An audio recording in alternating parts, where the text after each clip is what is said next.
Giver, Jonas asked the next afternoon, do you ever think about release? Do you mean my own release or just the general topic of release? Both, I guess. I apologize. I should have been more precise, but I don't know exactly what I meant. Sit back up. No need to lie down while we're talking. Jonas, who had already been stretched out on the bed when the question came to his mind, sat back up. I guess I do think about it occasionally, the giver said. I think about my own release when I'm in an awful lot of pain. I wish I could put in a request for it sometimes, but I'm not permitted to do that until the new receiver is trained. Me, Jonas said in a dejected voice. He was not looking forward to the end of the training, when he would become the new receiver. It was clear to him what a terribly difficult and lonely life it was, despite the honor. I can't request release either, Jonas pointed out. It was in my rules. The giver laughed harshly. I know that. They hammered out those rules after the failure 10 years ago. Jonas had heard again and again now reference to the previous failure, but he still did not know what had happened 10 years before. Giver, he said, tell me what happened, please. The giver shrugged. On the surface, it was quite simple. A receiver to be was selected the way you were. The selection went smoothly enough. The ceremony was held and the selection was made. The crowd cheered as they did for you. The new receiver was puzzled and a little frightened as you were. My parents told me it was a female. The giver nodded. Jonas thought of his favorite female, Fiona, and shivered. He wouldn't want his gentle friend to suffer the way he had, taking on the memories. What was she like? He asked the giver. The giver looked sad, thinking about it. She was a remarkable young woman, very self-possessed and serene, intelligent, eager to learn. He shook his head and drew a deep breath. You know, Jonas, when she came to me in this room, when she presented herself to begin her training, Jonas interrupted him with a question. Can you tell me your name? My parents said it wasn't to be spoken again in the community, but couldn't you say it just to me? The giver hesitated painfully, as if saying the name aloud might be excruciating. Her name was Rosemary, he told Jonas finally. Rosemary. I like that name. The giver went on. When she came to me for the first time, she sat there in the chair where you sat on your first day. She was eager and excited and a little scared, so we talked. I tried to explain things as well as I could. The way you did to me? The giver chuckled ruefully. The explanations are difficult. The whole thing is so beyond one's experience. But I tried, and she listened carefully. Her eyes were very luminous, I remember. He looked up suddenly. Jonas, I gave you a memory that I told you was my favorite. I still have a shred of it left. The room with the family and the grandparents. Jonas nodded. Of course he remembered. Yes, he said, it had that wonderful feeling with it. You told me it was love. You can understand, then, that that's what I felt for Rosemary, the giver explained. I loved her. I feel it for you, too, he added. What happened to her? Jonas asked. Her training began. She received well, as you do. She was so enthusiastic, so delighted to experience new things. He remembered her laughter. His voice faltered and trailed off. What happened? What happened? Jonas asked again, after a moment. Please tell me. The giver closed his eyes. It broke my heart, Jonas, to transfer pain to her, but it was my job.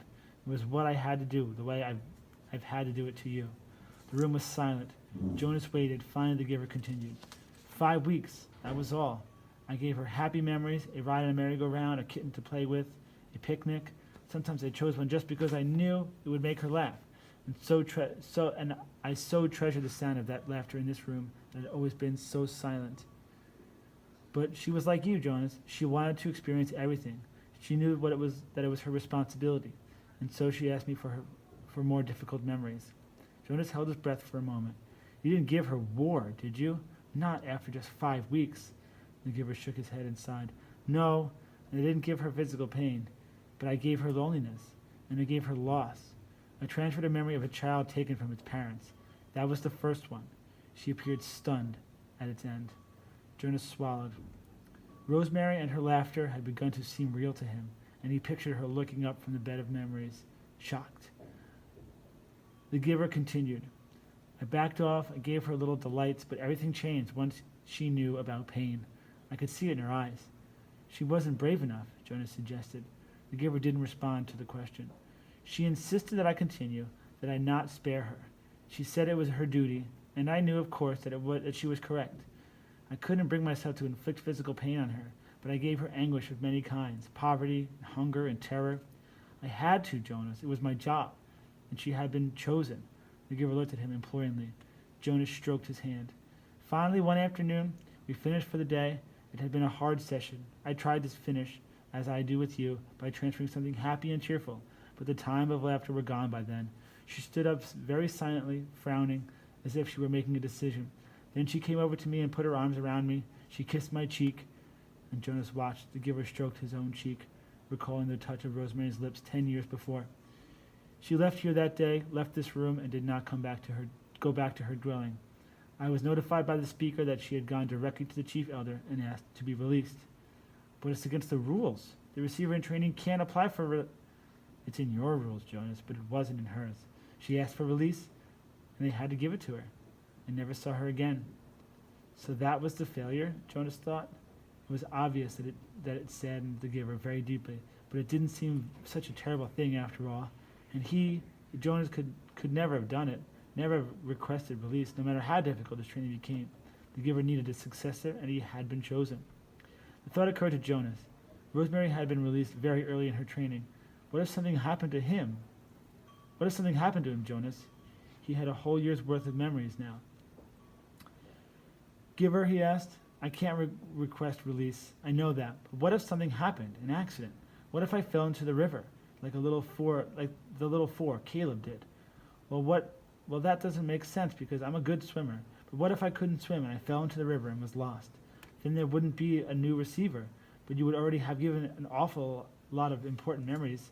So even though they would never select a new receiver, the memories would be gone except for the shreds that you have left for them. And then what if... He started to laugh suddenly. I sound like my sister Lily, he said, amused at himself. The giver looked at him gravely. You must just stay away from the river, my friend, he said. The community lost Rosemary after 5 weeks, and it was a disaster for them. I don't know what the community would do if they lost you. Why was it a disaster? I think I mentioned to you once, the giver reminded him, that when she was gone, the memories came back to the people. If you were to be lost in the river, Jonas, your memories would not be lost with you.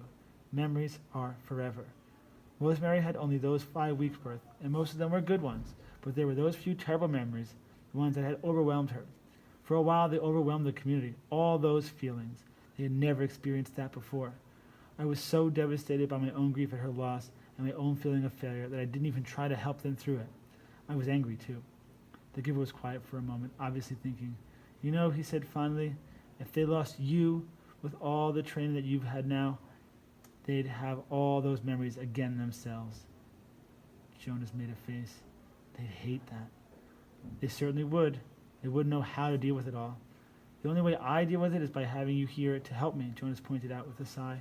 The giver nodded. I suppose, he said slowly, that I could. You could what? The giver was still deep in thought.